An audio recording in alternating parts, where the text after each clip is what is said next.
Hey guys, welcome to part 2 and exercise 3 and 4 of my beginner's cloud painting tutorial. Now we're jumping in with an already prepared background.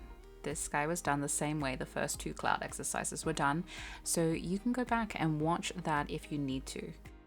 Really though, it's just a nice subtle dark to light blue gradient and it's not too tough, so once that's dry, we're going to begin. First thing I do is a block of brown down the bottom to establish where my landscape meets the sky. Your sky is our main focus, so make sure the block of brown is a very small portion of your scene because this is a cloud painting exercise and we want your clouds to dominate. For this exercise, the clouds will be a mix of cumulus, I hope I said that right, I did look it up, please correct me if I'm wrong, and cirrus clouds. We will start with the cirrus clouds, and these clouds are those more wispy strand-like clouds. Now to do these, I mix water, or a medium if you like, to thin out the paint and make it more translucent. Now with very light brush strokes, using my oval shaped brush, I paint them all just going in the same direction. What we want is a wave-like look that crests and falls across the sky. And if you find that your paint is thicker and thinner in some areas, that's okay too.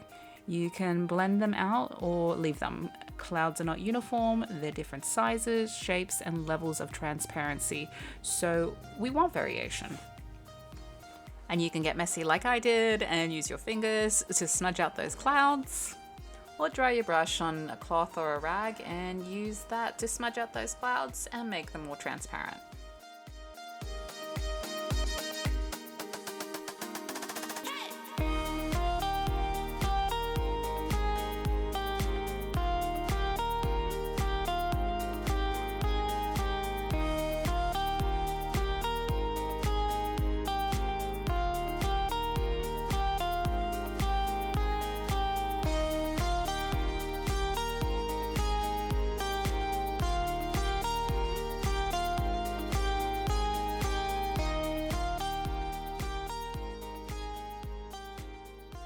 Okay, once you're satisfied with that, we'll move down to the horizon where we're going to paint our cumulus clouds. And these clouds will be painted using a method much the same as we used in our second exercise in the first video. First, I'm going to use my oval shaped brush and we're going to use that to take some of that solid white, no need for water or mediums mixed in, and just begin painting in the general shape of those clouds. Turning my brush if need be to create the fluffy but varied round shapes of my clouds, and I just like to use a circular brush stroke, it just helps to make it more rounded.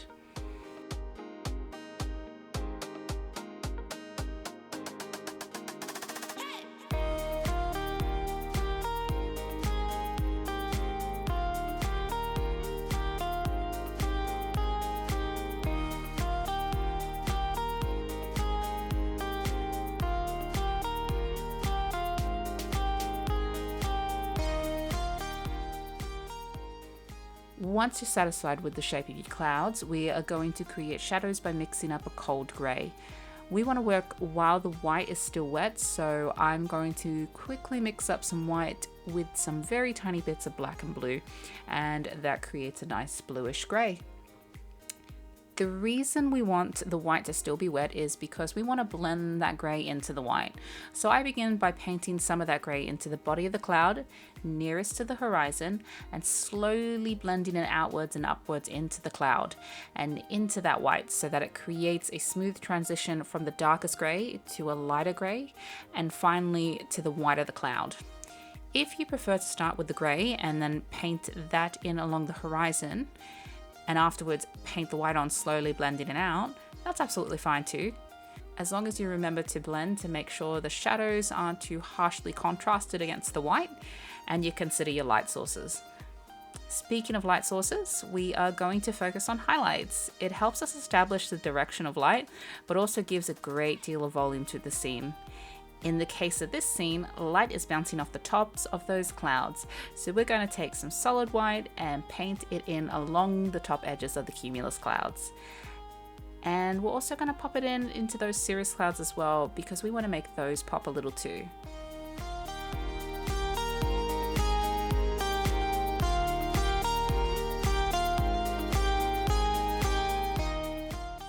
we're going to finish off that scene by doing our landscape. So I'm going to go back in with that brown and quickly paint it in again because I want it to be a wet base. This is because I'll be mixing up a few shades of green to blend it on top and create an abstract meadow. Grass is obviously not going to be one color, and it's going to vary and it's going to be a bit patchy. So we're going to take one shade of green first and blend it on top of the brown. And then perhaps mix up a darker shade or a lighter shade or both and start layering and blending with those side to side brush strokes in particular areas. Don't go all the way across with these brush strokes. Be a little strategic about where you want each green to be placed. Some areas of grass are going to be more full than others, receive more sunlight or more water, and it'll be just different shades.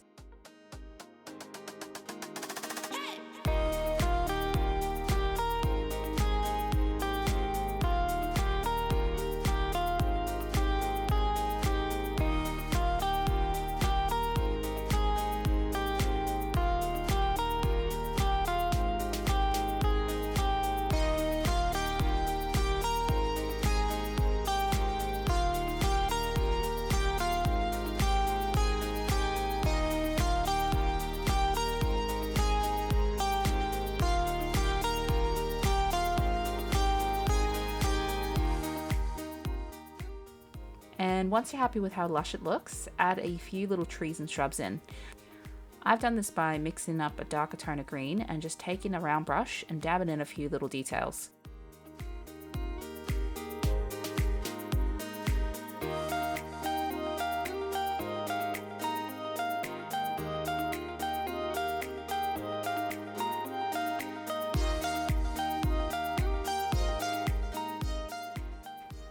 Couple of tiny shrubs and some large foliage, and that just gives us a more fuller, interesting image.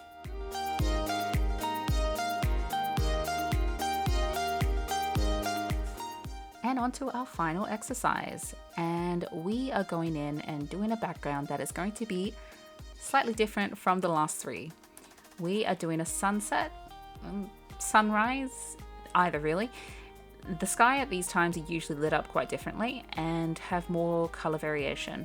And for this exercise, we're going to light up that sky with some bright yellow. I'm going to start by throwing in some of that cerulean blue on that top part. Follow it with a block of white in the middle, and finally a nice soft yellow down the bottom. To get this yellow, we're just going to be mixing white and yellow together, and just as before, blend that background by going side to side from top to bottom in a gradual motion to make a nice seamless gradient. Okay, I didn't do a perfect job, but that's okay. We don't learn anything if we do a perfect job the first time, and I think I'm just gonna live with it.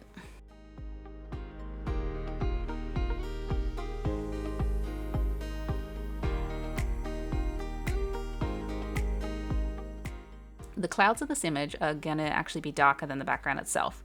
So for the clouds at the very top, we're going to mix up some purple. And we want to make sure it's a nice muted purple. We don't actually want it to be super vibrant, and that just involves mixing a primary red and a blue.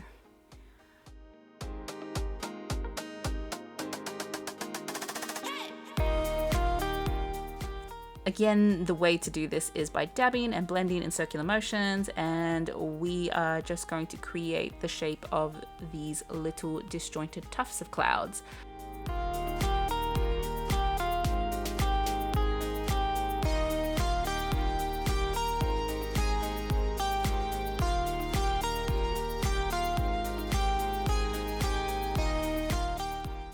And for the very bottom, we are going to do a nice fluffy large body of clouds.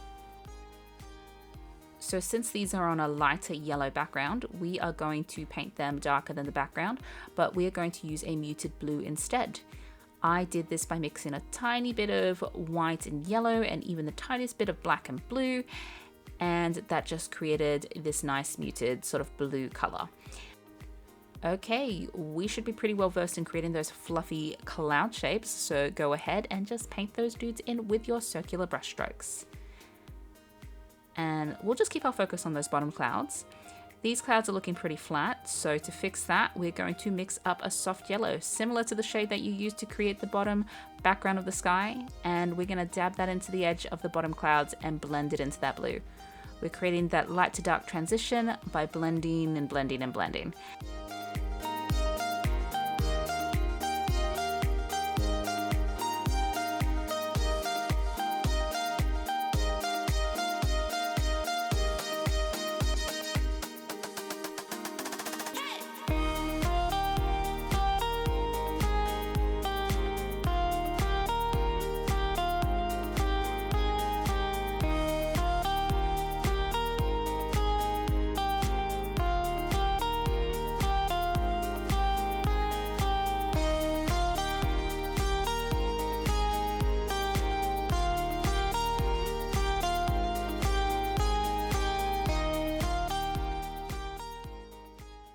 And again, I'll pop in some in the middle because that's going to create those peaks and create volume and the appearance of overlapping clouds.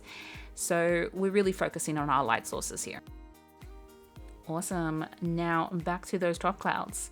Now I mix up some orange, so yellow and red if you don't have any orange, and just blend them into the bottom of the top clouds, just like we did with the top of the bottom clouds.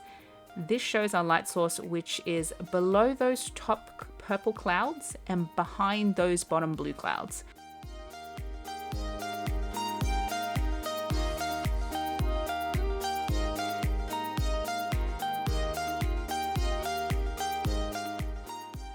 Okay, I went back in and painted those purple in a bit stronger because I didn't do enough the first time, and I think we need some better contrast going on with that orange, and that's okay. The benefits of fast drying paint is that you can go over it pretty quickly after.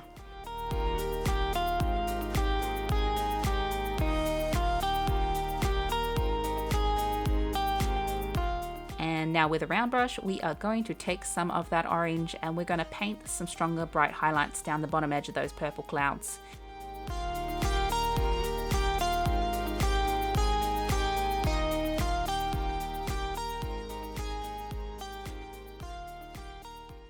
Then we're going to do the same with those bottom blue clouds. Those highlights are going to be a bit different though. We're going to use a pale yellow just along the top edge of those blue bottom clouds.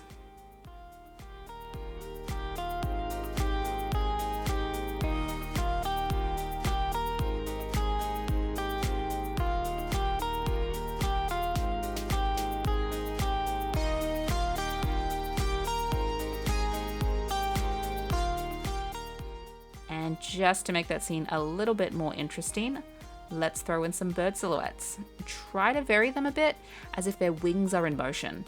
So we want to avoid just drawing a bunch of M's. Think about how a bird's wings bends and how they rise and fall at different angles. This just gives the impression of dynamic, realistic movement. And even when you're painting something with simple lines or something that's a silhouette, when you pay attention to things like form and articulation, it elevates your picture just a little bit more.